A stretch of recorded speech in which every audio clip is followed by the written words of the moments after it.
This next series of techniques is going to be centered around the omoplata.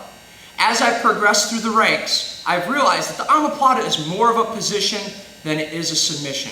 There are a lot of high percentage defenses to the omoplata as a submission, but we're giving up that sweep. When we start to look at it as a position, a place to go to mount an offense, it changes up your whole perspective on that position, right?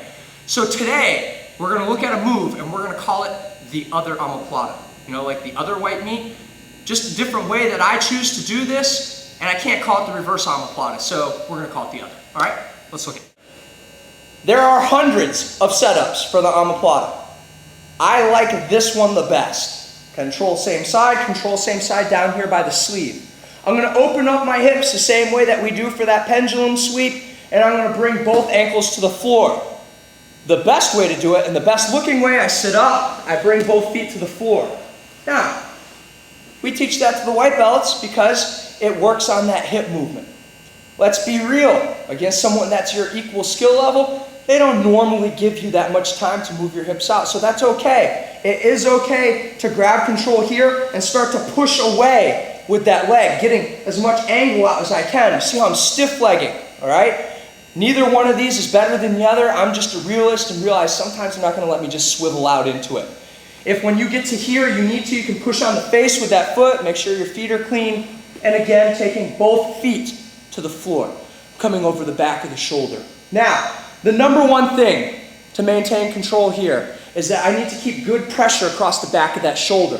I'm going to do that by moving my hips out. When I move my hips out, it puts all that pressure on the outside of my shin, which is exactly what I want. If you notice with this entry, I'm controlling that outside pant leg, and he can't front roll. That's great. Traditional omoplata, the original omoplata, we sit up and we try to grab on the back of that belt. The other omoplata, the best omoplata, I'm just going to sit up and I'm going to hug over the body. It will be impossible for him to front roll because we're holding on to the legs.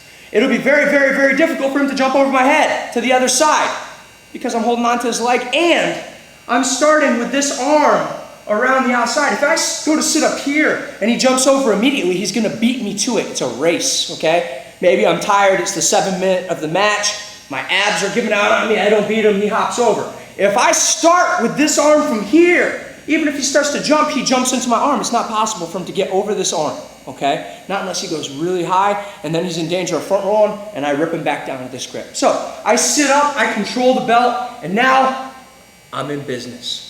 I'm going to control back here by the knee or by the ankle. By the ankle is typically when I'm nice and tight, but ideally I want to make a little bit of space and control here. I am still nice and heavy on the back of that shoulder. From here, I'm going to start to move my whole body back. I want to overcome this knee. This hand has a very important job, chalking the knee so he can't follow me, and I'm going to move with my whole body. You see how my hips start to move? 1, 2, and he falls over.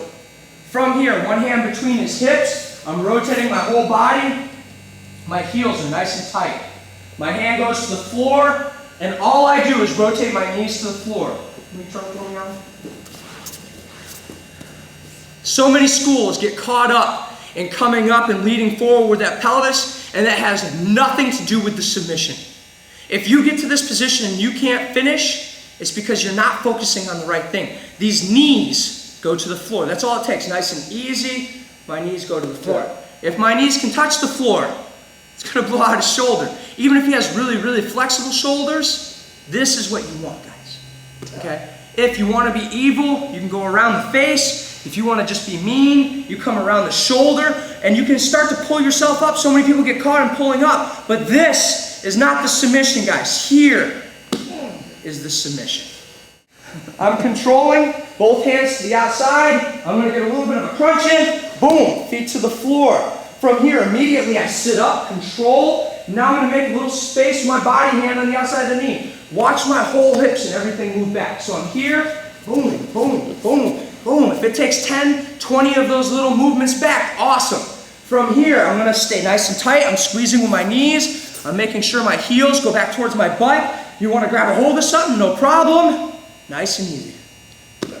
Anything explosive about this, Alan? No. No, nice and slow, guys. Just bring those knees towards the floor. Make sure to watch this. Alan's face is going to be awesome here, okay? Control, I open up, boom. Make sure to look at the camera, Alan. Okay. Sit up, control over the body. I'm going to keep that pressure, move that hip out, bring that shin across the back of the shoulder. Controlling, I move my body a little bit, control at the knee, and I'm going to move back and I'm going to pull him over. Awesome. Nice and tight, hand between the legs. Here, control, nice and easy. Knee towards the floor. Nothing explosive about it, guys. Once you get them to that flattened out position and you've pulled them backwards, it's going to be even more powerful than normally when you flatten them out because they're going to be angled against their shoulder. So be nice and easy, nothing explosive, hands on the floor, knees towards the floor.